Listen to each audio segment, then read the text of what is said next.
Hey Daily Dosers, this is Terry, and today is Thursday, March 14th, and I ended up back at the cancer center. I'm on an IV. There it is.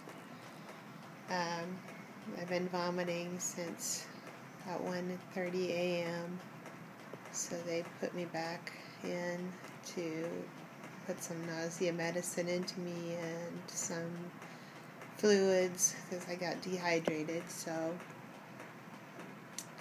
I should be home in a few hours, and then I just need to get some sleep. I've been up all night, so try to get some sleep. Okay, talk to you tomorrow.